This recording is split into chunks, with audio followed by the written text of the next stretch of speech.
जय हिंद दोस्तों, मैं जितेंद्र कुमार। आइए आज आपको पुनः एक सुपर 30 की नई पहल को दिखा रहा हूं। द सुपर 30 क्लासेस पतूत चौक पे अवस्थित है, जहां प्रत्येक वर्ष बच्चे पूरे क्षेत्र में अच्छे मार्क्स लाते हैं। इस मार्क्स लाने की रणनीति क्या है, हम आज इस रणनीति को देखते हैं, चर्चा करते हैं। हमारे यहाँ कोई भी क्लास स्टार्ट करने से पहले बच्चों का एक एग्जाम होता है, जैसे कि स्कूल में एग्जाम होता है 7 से 8, 8 से 9 और 9 से 10th में जाने के लिए।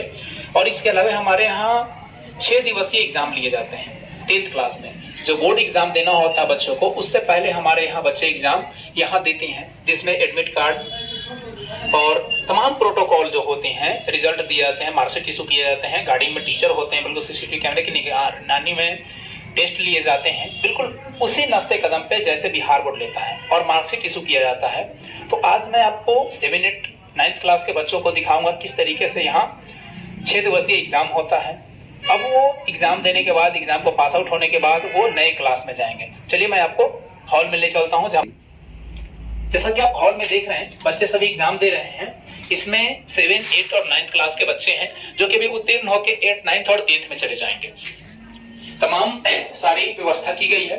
बच्चे का जो स्थान है, उस स्थान पे उनका नाम, उनका क्लास, रोल नंबर वगैरह चिपकाया हुआ है। इसके अलावा इनको हम लोग के द्वारा बनाया हुआ OMR शीट दिया हुआ है, ताकि इनको कलर करने का, रंगने का जो आइडिया है वो आइडिया मिले। जैसे कि देखिए आप, ये 9th क्लास का है। बिल्कुल ये हम लोगों ने OMR तैयार किया है, जिसमें सारी चीजें हैं जो कि एग्जाम की दृष्टि से एग्जाम में OMR होते हैं। इसके अलावा ये लोग को पूरे देख रहे हैं कि OMR है, OMR हम लोग के द्वारा तैयार किया हुआ है, और ये बच्चे OMR को फिल कर रहे हैं। इनको आदत हम 7, 8 क्लास से ही लगा देते हैं, आदत डाल देते हैं, ताकि बोर्ड एग्जाम में जब उन्हें OMR शीट या कम्पिटिटिव एग्जाम में जब कंपटीशन फाइट करना पड़े, उस समय जो OMR फिल करना होता है, तो उसकी प्रैक्टिस उन्हें पहले से हो जाए और वो सही से कलर करे। इसके अलावा सारे क्वेश्चन पेपर पूरे के पूरे बुक से एनालिसिस करके निकाला हुआ है।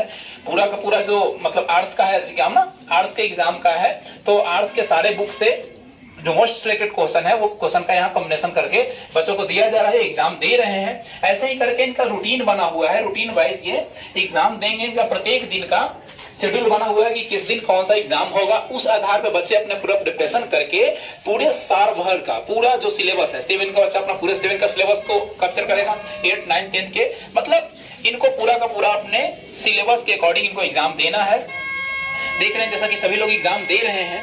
हमारा लक्ष्य यही है कि इस क्षेत्र में जो बच्चे, जिनको जो चीजें जरूरी है वो नहीं मिल पाता है, वो मूलभूत आवश्यकताएं और जरूरतों को पूरा करवाना। और हमारा क्षेत्र है कि हमारे क्षेत्र से बच्चे हमेशा आगे निकलें, क्योंकि हम लोग जमीनी स्तर पर मेहनत करते हैं। शिक्षा ही एक ऐसा माध्यम है जो आगे ले जा सकता है, और शुरू से ही लोगों को आदत नहीं बन पाती है। जैसे शुरू से ही ऑब्जेक्टिव का है, सब्जेक्टिव का है, किस तरीके से क्वेश्चन एग्जाम में पूछा जाएगा, किस तरीके से एग्जाम देना है, ये प्रिपरेशन नहीं कर पाते हैं। इसकी वजह से बच्चे मात खा जाते हैं। हमारे यहाँ जैसे कि मैंने अभी आप लोग को बताया था कि 10th के एग्जाम से पहले जो बिहार बोर्ड एग्जाम लेती है, उस एग्जाम से पहले हमारे यहाँ क्या किया जाता है, 6 दिवसीय एग्जाम होता है, जिसमें हम लोग गार्डिंग में नहीं रख के बाहर से टीचर को गार्डिंग में रखते हैं। और टोटल चीज बिहार बोर्ड के नस्ते कदम पे होता है। जैसे वो एडमिट कार्ड जारी करता है, हम लोग एडमिट कार्ड देते हैं, हम लोग का सीट जैसे अलॉट होता है, सीट भी अलॉट किया जाता है।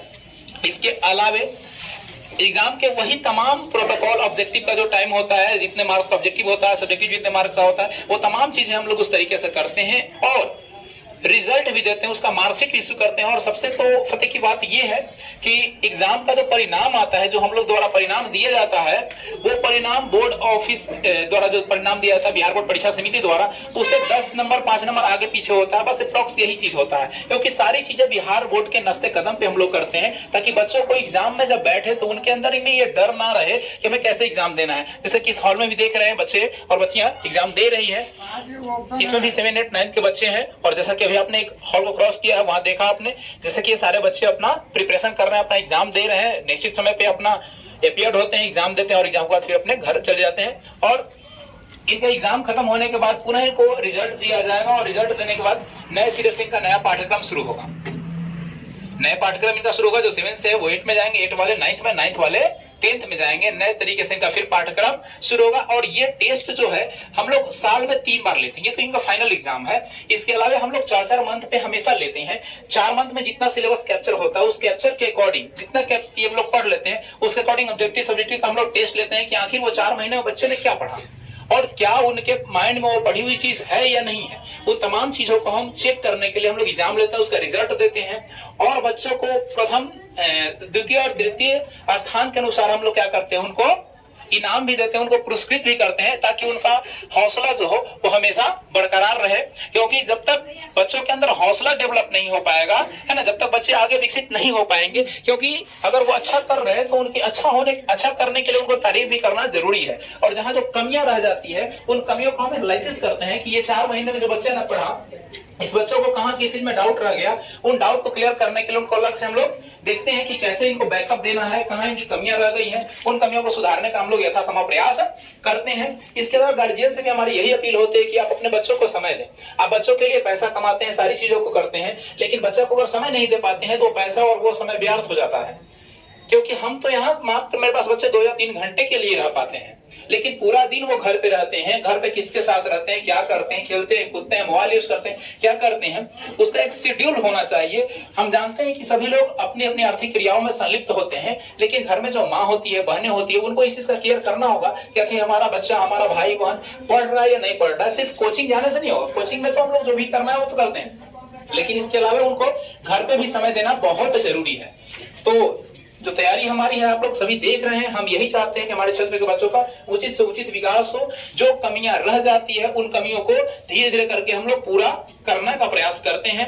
यहाँ तक कि हमारे यहाँ सारे सिलेबस के अलग टीचर हैं, सारे सिलेबस के अलग टीचर है। ये देखिए इधर भी एक हॉल है, एक क्लासरूम है, और इस क्लासरूम में बच्चे एग्जाम दे रहे हैं। इसमें भी 8th 9th के बच्चे हैं और ये लोग भी अपना एग्जाम अच्छे से दे रहे हैं सारे लोग।